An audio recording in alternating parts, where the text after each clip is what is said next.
थारैनो जोबोद गोजोननाय मोनदों। बर' सावथुन महरगिरि आफाद एबा बर' सिने आर्टिस्ट एस'सिएशन आरो गुसुङै बेखौ बिसा होननानै बुंदों। बिथांमोना गोदान मावफुं आफाद दाबाय आरो बे गोदान मावफुं आफादनो गोजाम मावफुं आफादा दिनै बिबान गथायदों आरो बेबो माने बड'लेण्डनि आसामनि गेजेराव थानाय माने समायना जायगा भैरबकुन्द'नि जि पिकनिक स्पट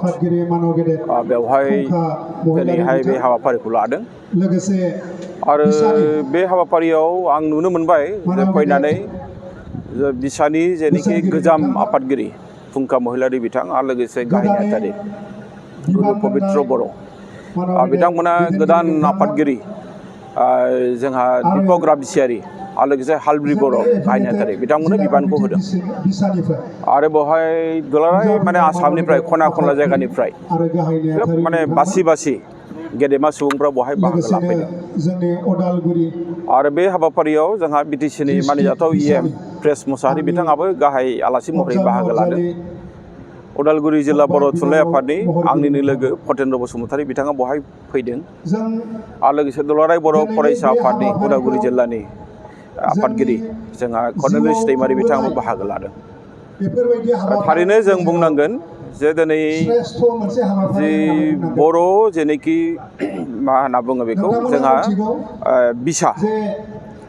बिथांमोना मोनसे गोदान महर लानानै आवगायबोदों आरो जों बयबो मिथिगौ जे बर' हारिनि गेजेराव जोंहा गाहायै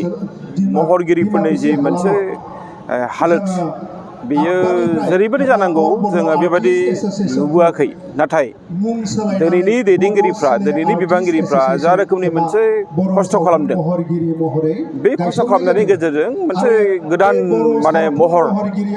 लानानै बर' हारिनि जिनोखि माखासे हारिमुनि जौगानाय बेखौ बिथांमोना लाबोदों। बिनि थाखाय जोङो बर' सावथुन महरगिरि आफादनि गासैबो बिबानगिरि आरो गासैबो बेवहाय बाहागो लानाय जायफ्रा बिबानाव गैया जायफ्रा हारिमुखौ मोजां मोनो बिथांमोननो आं बे समाव साबायखर बावदों आरो लोगोसे दायो जायफोरनाखि गोदानै बिबान मोनबाय जायफोर बिबान होबाय जाहाथे बिथांमोना जयैनो खामानिखौ मावो मानोना गोजामनि जायनाखि मोन्दांथि बिथांमोना मावनायनि मोन्दांथि आरो गोदाननि बिबानगिरिफोरनि मोन्दांथि जेब्लानाखि बियो मोनसे गलाय गथायाव फैगोन अब्ला जोंनि हारिनि जेनोखि हारिमुखौ जोङो बेरखांहोनायाव बियो आरो साबसिन जागोन बेखौ जोङो बुंनो हायो। आं बेखायनो मिजिंथिदों जे बिथांमोना गोजाम आरो गोदान जयैनो खामानि मावनानै बर' हारिनि जे मोनसे हारिमुनि बिथिङाव जेरैबायदि जों आवगायदों बेखौ आरोबाव जोङो साबसिन लांबावनांगौ बे जोंनि हास्थायनाय जोंनि लुबैनाय जोंनि मिजिं।